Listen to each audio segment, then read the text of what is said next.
What about you guys? How's it going? Hope you're all keeping well today. Hope everything is well in your part of the world. So you might have seen from one of my recent videos, I did a photo shoot with a band called Back In, and at the start of the video I talked about the different pieces of equipment that I was bringing along in the day, like my bodies, my lenses, but I also showed off a certain piece of equipment that I did say I was going to talk about on a later day. That piece of gear just so happens to be my brand new lighting setup, because before, when I went on to a photo shoot, I would have brought a speed light with me. So now I have something completely new, and that's this bad boy. This is the Rotolight NEO 2. This is my new lighting setup, and I've only had it since Christmas time, but I've been absolutely in love with it. So for today's video, I wanted to talk about the light itself, some of the good things, some of the bad things that I've come across when owning it, and give you just my all-round general opinion of it. So as a disclaimer, this video is in no way sponsored by Rotolight. This is completely my own honest opinion about something that I own. So to give you a wee backstory about how I came across the Rotolight products, I had always heard of the name Rotolight but never actually got round to playing with any of their products until I went over to a training day that was hosted by my work, Sony and Rotolight, over at Pinewood Studios in the UK. Big time movie, television production studio. It was great being over there. It's an absolutely stunning location. And while we were there, we got to play about with different Sony cameras, Sony lenses. We got to shoot models while using the Rotolights, the Neo 2s. There are other products like the EOS and the Nova. They're more higher end products. Plus, a couple of guests were invited along. One of them just so happened to have been none other than Emily Ronaldo. Yep, Emily, very highly regarded model. You might have seen her around YouTube. She's quite good fun. She's very funny, and it was good meeting her in person. And the other guest was somebody called, what was his name? I'm trying to remember. It was a guy called Jason Lanier. Yep, that's right, guys. YouTube famous photographer Jason Lanier was there, and it was just fantastic to finally get to meet him and hear about his experiences with using Sony mirrorless cameras, using the Rotolight products, because he is a master of light. He's an ambassador of them. Plus also have a good chat with him about his own photography experiences and just have a good laugh. I'm hoping someday in the future that they both do come back over to the UK, and that maybe, just maybe, they happen to make a stop over in Belfast. So Jason, if you're watching this, you know where I am. So Rotolight are a family-owned company based at, funny enough, Pinewood Studios. That's where their headquarters is at, over in the UK. And they've released a good wide variety of different lighting products. Their main focus was producing LED lights. So as we all know, LEDs are very energy efficient. They can run for a good long time. But what Rotolight wanted to do that sets them apart from everybody else was not only make them bi-color, so that means we can set like different color temperatures on here, but they also wanted to create a continuous light that is also a high sync speed flash. So that's right, this little product here can work as both a continuous light, perfect for video work or for photography, but it also does create a high sync speed flash that you can use during any photo shoots. So it's good to have all those sorts of things combined into this little guy here. So with the Neo 2, this is the smaller model of the range, because with the EOS and the Nova, they're more higher end, they're professional lights. But the Neo 2, nice and compact, nice and lightweight. You can see here, it's not too much in size. What's good about this guy is it does come with a cold shoe that you can actually pop it on top of the camera. That's how small this guy is. It's very well made of very high quality plastic, and there's really not much to it. There's a couple of buttons here and there, to which we're going to talk about a little bit more later on in the video. We've got our filter ring here that we can put a variety of different filters, and we've got a good selection of different colored lights on here, and it just looks like a lovely piece of equipment as well. It just looks so cute. So straight out of the box, you of course get the Neo 2 with the cold shoe adapter and the filter ring already on.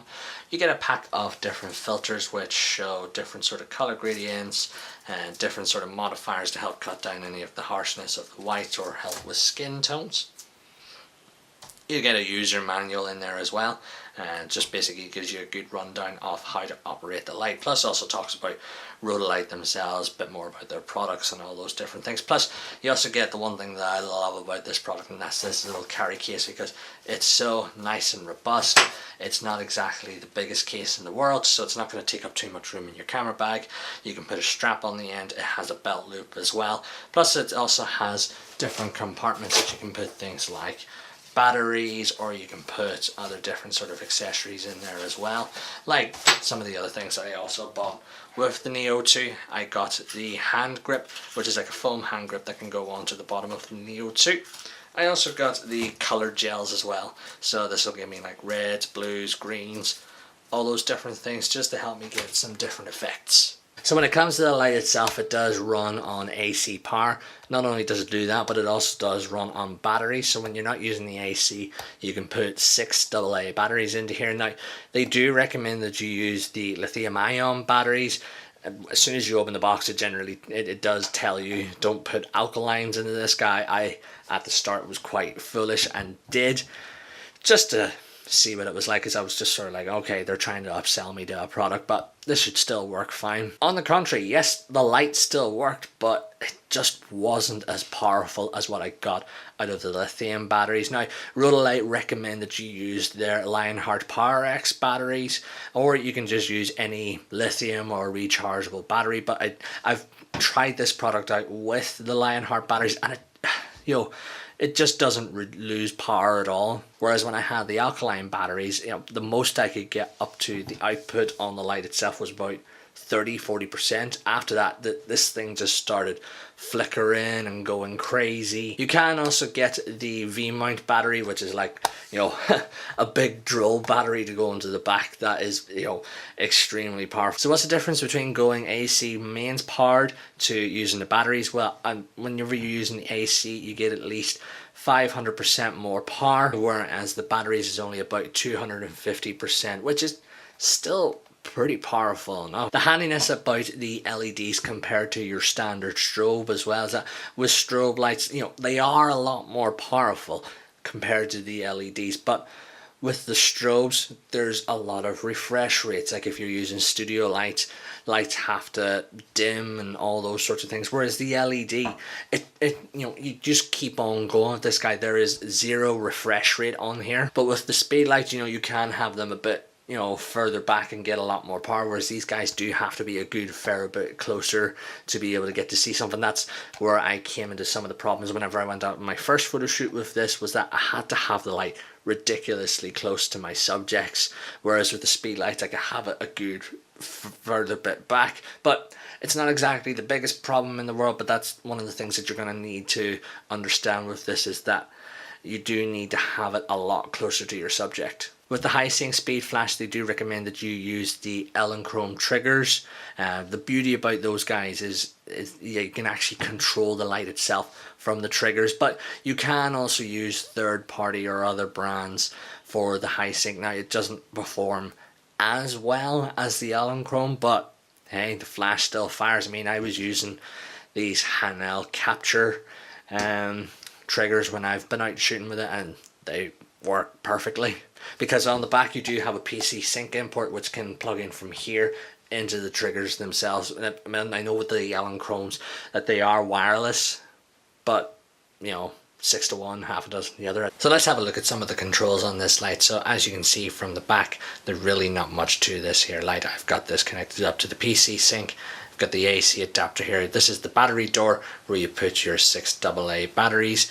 You've also got your power on button, to which we're just going to turn it on here, and as you can see, it tells us what the product is. Pretty cute that it does it that way.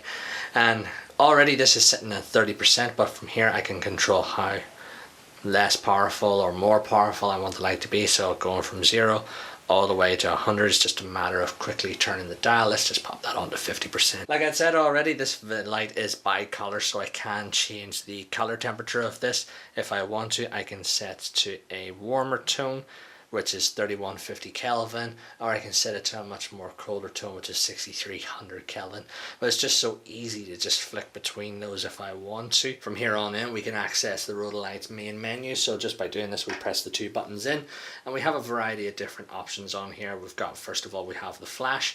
When I go into here, you can see that we're now in the flash mode, and from here, I can actually set what shutter speed I am putting the camera, so that way that the flash can correspond with it. Currently I'm on 50th of a second, but I can go a lot faster than that. See there, I can go all the way up to 1,000th of a second if I want to. I can press the button just to dump the light, but I can also then set the fill light power. So if I want to add just that little bit here, or put it up to full brightness. Now you don't have as quite as bright as what you would do on the continuous light mode, but it helps you out, especially in darker conditions. From here on in, let's just go back into the menu just by pressing like so, and I can go into things like, so I can do a fade in, fade out if I want, where I can set how long of a duration I want that to be. So let's just go for 4 seconds, and you can see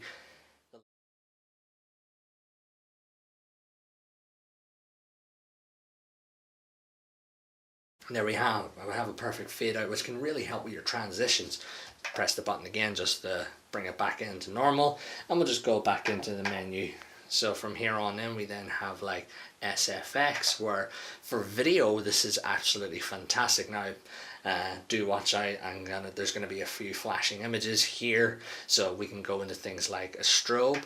I can have a strobe effect going on. I can have quite a high power or quite a low power if I want to.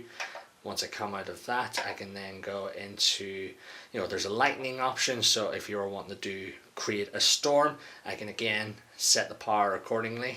So if I want quite a low power or quite a high power, I can do so. And just by pressing the left button, I can get out of that. I've also got things like, what else have we got? Some of the other popular ones are like, so fire, if I wanted to. So with fire, that'll create a very flickering effect. So you can see here it just sort of fades in, fades out. I can have it quite a low power, or can have it quite a high intense flame.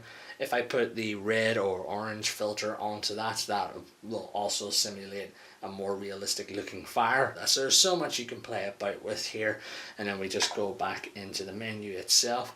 So there we have it. There really is not that much all to the light itself. I did find whenever I was out and about with it, it was quite fiddly, especially at the start, but the more I got to play about with it, the more easier it is to work around. You've got the cold shoe adapter onto the bottom, but you've also got 2 shoe adapters over onto the top. If you wanted to add any additional bits and pieces, you can do, like say Rotolight do offer their own like softbox adapters, or the barn doors, they can just attach in like so. So again, really not much to this light. Like I said, I've been really happy about having this product. It's really helped me on my photo shoots, but again, where there's a lot of good things, there's a couple of bad things. Like I say, to understand about the distance of having the light, it needs to be a lot closer to your subject. Plus at the start, it may seem like it's quite easy because it's only 2 buttons, but to understand the pattern of how to get to the menu, how to get to the flash, all those different things, it can be very fiddly, especially whenever you're out on a photo shoot and you're trying to work everything around and you're just like, what mode setting am I on here? So price wise, it is a little bit more on the pricier side, but compared to like maybe some of your standard LED lights or maybe some of your speed lights. But price wise, this is going from anywhere between £280 to £300. But you can also get this with the 3 light setup, which gives you 3 of these Neo 2s. You get light stands, ball heads, more filters, nice big case with it. I think that's going for about £1,100. So if you've been looking for a really good high quality continuous light, but also gives you the power of this continuous shooting suit, you have one equipment in your bag that just does everything for you, I very highly recommend this product. So if you've had your eye on this, well, let me know in the comments down below. And if you just so happen to own one of these, or if you own any of the other Rotolight stuff, then again, just let me know down below. Give me some of your honest opinions about this and how you find working around with it.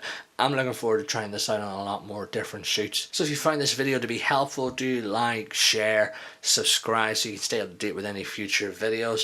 I hope this video has been helpful to you. I thank you so much for coming to watch it. But until then, take care guys, and enjoy the rest of your day.